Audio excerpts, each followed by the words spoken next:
ತುಂಬ ವಿದ್ಯಾರ್ಥಿಗಳು Mach allotment result ಸಲುವಾಗಿ ಕಾಯ್ತಾ ಇದ್ರಿ.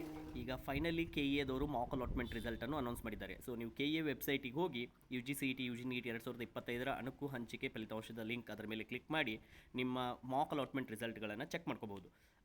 ಸ್ವಲ್ಪ ಸರ್ವರ್ ಬ್ಯುಸಿ ಇರುತ್ತೆ, ಯಾಕಂದರೆ ಇನಿಷಿಯಲಿ ಈಗ ನೀವೇ ನೋಡುತ್ತಿದ್ದೀರಾ service is unavailable.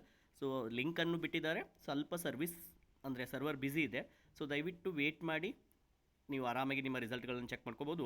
Mach allotment result ಆದ ತಕ್ಷಣ ನಿಮ್ಮ ಕೆಲಸ ಏನು ಅಂತಂದರೆ, ನೀವು ಯಾವುದಾದ್ರೂ ಚೇಂಜಸ್ ಮಾಡೋದಿದ್ದರೆ ಅದರ ಲಿಂಕನ್ನು ಬಿಟ್ಟಿರ್ತಾರೆ. ನಿಮ್ಮ ಆಪ್ಷನ್ ಎಂಟ್ರಿ ಲಿಂಕ್ ಇರುತ್ತಲ್ಲ, ಅದೇ ಲಿಂಕಲ್ಲಿ ನೀವು ಲಾಗಿನ್ ಆಗೋಕ್ಕೆ ಅವಕಾಶ ಕೊಟ್ಟಿರ್ತಾರೆ. ನೀವು ಏನಾದರೂ ಕಾಲೇಜಸ್ ಆ್ಯಡ್ ಮಾಡೋದಿದ್ದರೆ, ಡಿಲೀಟ್ ಮಾಡೋದಿದ್ದರೆ, ಹೊಸದಾಗಿ ಏನೇ ಚೇಂಜಸ್ ಮಾಡೋದಿದ್ದರೆ ಪ್ರಯಾರಿಟೀಸ್ಗಳನ್ನು ನಿಮಗೆ ಅವಕಾಶ ಕೊಟ್ಟಿರ್ತಾರೆ. ದಯವಿಟ್ಟು ಎಲ್ಲ ವಿದ್ಯಾರ್ಥಿಗಳು ಗಮನದಲ್ಲಿಟ್ಕೋಬೇಕು.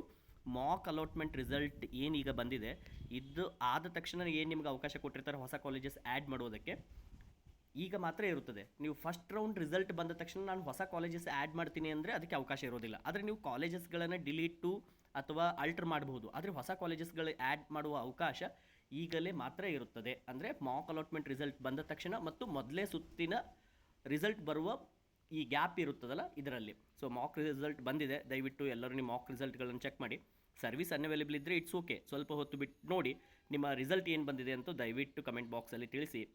Thank you. ಆ್ಯಂಡ್ ಎಲ್ಲ ವಿದ್ಯಾರ್ಥಿಗಳು ಇದನ್ನು ಶೇರ್ ಮಾಡಿ.